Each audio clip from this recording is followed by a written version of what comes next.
Hello दोस्तों, welcome back to my channel. तो आज हमारे पास है टाटा की अल्ट्रॉस और ये अल्ट्रॉस सीएनजी वेरिएंट में। चलिए देखते हैं इसमें क्या क्या मिलता है। तो कुछ इस तरह से है अल्ट्रॉस का फ्रंट लुक।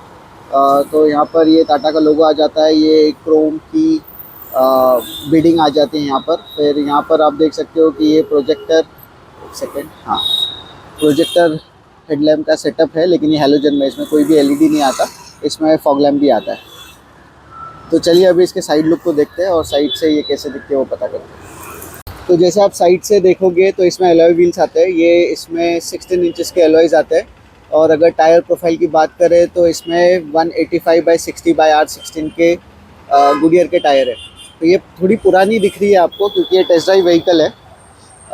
फिर इसके बाद अगर हम थोड़ा साइड में आ जाए तो ये जो साइड इंडिकेटर है ये आपको ORVMs पे नहीं आता, ये आपको ऐसे साइड में आ जाता है।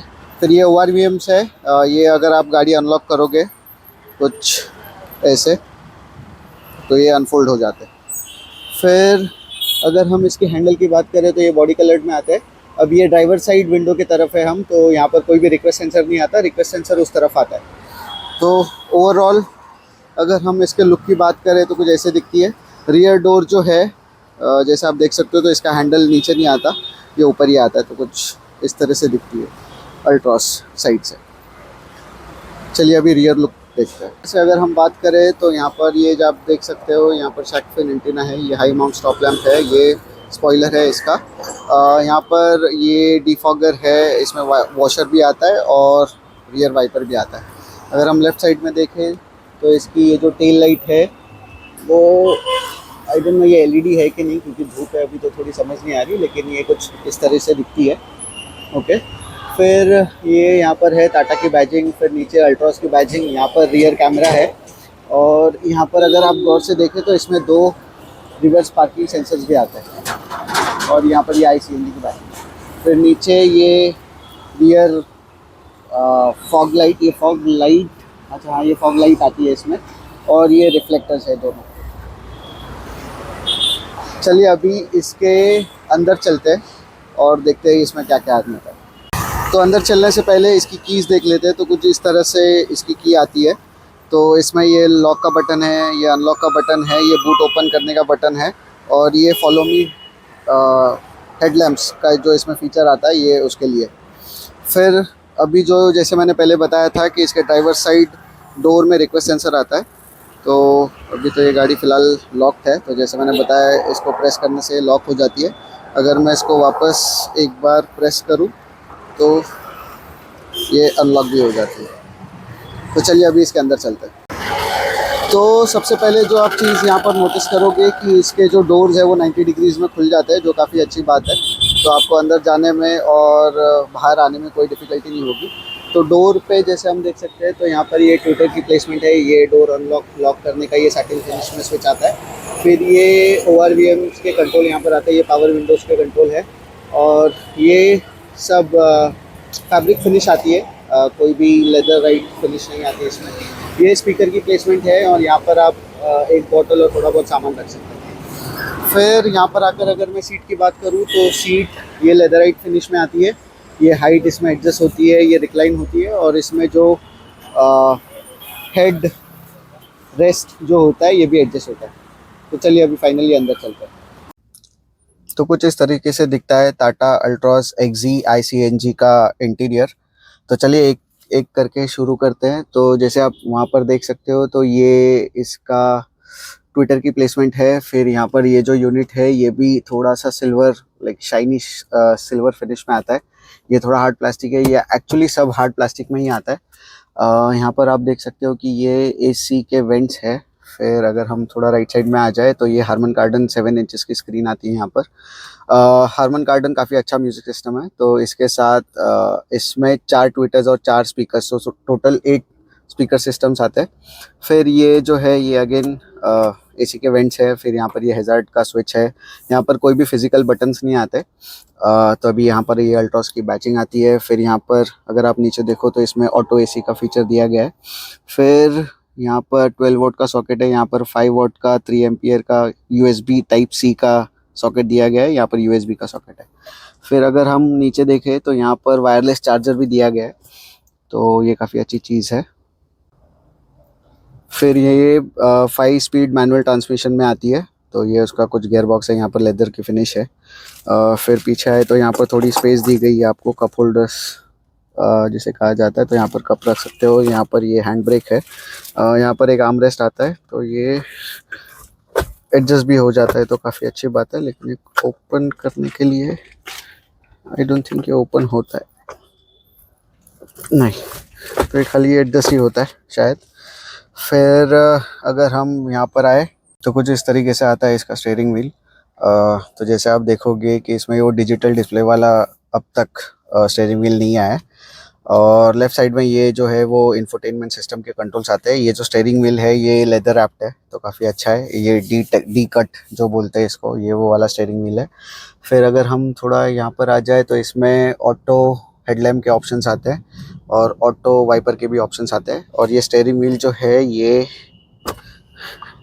टिल्ट एडजस्ट होता है खाली, रीच के लिए एडजस्ट नहीं होता। फिर लेफ़्ट साइड में अगर हम देखें तो इसका ये स्टार्ट स्टॉप का, एक सेकेंड, हाँ, स्टार्ट स्टॉप का स्विच है। फिर यहाँ पर ये फॉग लैम्प का स्विच है।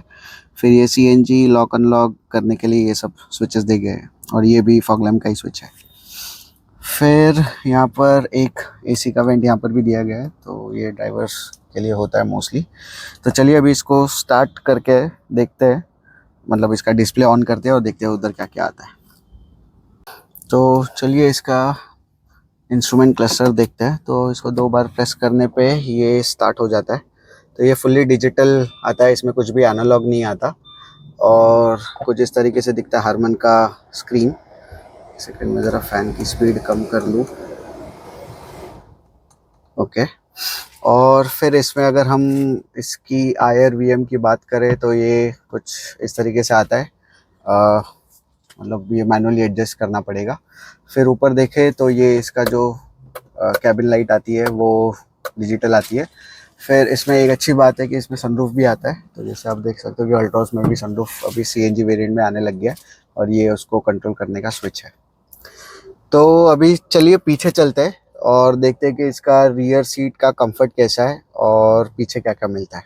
चलिए, अंदर जाने से पहले इसका रियर डोर कुछ इस तरीके से खुलता है, ये भी 90 डिग्री खुलता है, तो काफ़ी अच्छी बात है। इस डोर पे भी यहाँ पर ट्विटर की प्लेसमेंट है। ये सैटिन फिनिश में डोर का स्विच आता है, लाइक लॉक अनलॉक करने के लिए, और ये इसका पावर विंडो कंट्रोल करने का स्विच है। फिर नीचे अगर हम देखें तो इसमें एक बॉटल आ सकती है और शायद थोड़ा सा सामान आ सकता है, और यहाँ पर ये स्पीकर की प्लेसमेंट है। तो चलिए अभी अंदर चलते हैं। तो हम आ गए अभी इसके रियर सीट पे। तो ये जो ड्राइवर सीट है वो मैंने मेरे हाइट के अकॉर्डिंगली एडजस्ट कर दी है। और उसके बाद भी अगर मुझे नी रूम की बात की जाए तो नी रूम काफ़ी अच्छा मिल रहा है। हेड रूम भी काफ़ी अच्छा मिल रहा है, जैसे आप देख सकते हो। फॉर रेफरेंस मेरी हाइट 5'10" है, तो उस हिसाब से काफ़ी ठीक लग रहा है। अगर रियर सीट की बात करें तो यहाँ पर बीच में आर्मरेस्ट आ जाता है, लेकिन यहाँ पर कोई भी कप होल्डर आप नहीं रख सकते। यहाँ पर अगर हम इसकी हम की बात करें तो ये काफ़ी फ्लैट है, तो काफ़ी अच्छा है। तो अगर बीच में अगर कोई बैठेगा तो उसको ज़्यादा तकलीफ़ नहीं होगी। यहाँ पर ये रियर AC वेंट्स आते हैं, तो ये अच्छा है। और इसमें पीछे 5 वॉट का चार्जिंग सॉकेट भी आता है, तो ये भी काफ़ी अच्छी चीज़ है। इसमें 2 रियर सीट हेडरेस्ट आते हैं, तो बीच में नहीं आता कुछ भी, लेकिन अगर 2 जन बीच में एडल्ट बैठे और बीच में बच्चा बैठे तो उनके लिए ये काफ़ी अच्छी चीज़ दी गई। तो चलिए अभी इसका बूट एक्सेस करते हैं और देखते हैं कि इसका बूट स्पेस कितना है और पीछे क्या क्या फीचर्स मिलता है। चलिए, बूट एक्सेस करने के लिए यहाँ पर रिक्वेस्ट सेंसर दिया गया है। तो जैसे आप इसको दबाओगे तो कुछ इस तरीके से खुल जाता है इसका रियर डोर। फिर जैसे आप देख सकते हो कि यहाँ पर ये CNG वेरिएंट है, लेकिन ये जो नई टेक्नोलॉजी है टाटा की, इसमें 2 सिलेंडर्स आते हैं, तो ये काफ़ी अच्छी चीज़ है। और इसके वजह से यहाँ पर काफ़ी आपको स्पेस भी मिल जाती है, जो नॉर्मल CNG कार्स में नहीं होती। इसमें कोई भी पार्सल ट्रे नहीं आता, लेकिन अगर आपको लगवाना है तो आप लगवा सकते हो। बूट स्पेस की बात की जाए तो इसमें 210 लीटर का बूट स्पेस आता है। चलिए अभी इसके इंजन बे को एक्सेस करते हैं और देखते हैं कि इसके इंजन स्पेसिफिकेशंस क्या क्या है। तो कुछ इस तरीके से दिखता है इसका इंजन बे। तो अगर मैं इसके इंजन की बात करूँ तो इसमें 1200 सीसी का इंजन आता है 3 सिलेंडर्स, जो 72 bhp की power with 103 newton metres of torque generate करता है। तो सिंस ये सीएनजी वेरिएंट है तो इसकी अगर एवरेज लाइक जो कंपनी क्लेम करती है वो है 26.2 किलोमीटर्स पर लीटर। अगर इसकी डायमेंशन की बात करूँ तो वो एक्चुअल फिगर्स आपको अभी अपने स्क्रीन पर दिख रहे होंगे। इसकी ग्राउंड क्लियरेंस जो है वो 168 mm की है, तो काफ़ी अच्छी दिख रही है कंसिडरिंग कि ये एक हैचबैक है। तो आज के लिए बस इतना ही। मिलते हैं किसी नए वीडियो में किसी नई गाड़ी के साथ। तब तक के लिए देखते रहिए रोहित मोटर व्लॉग्स।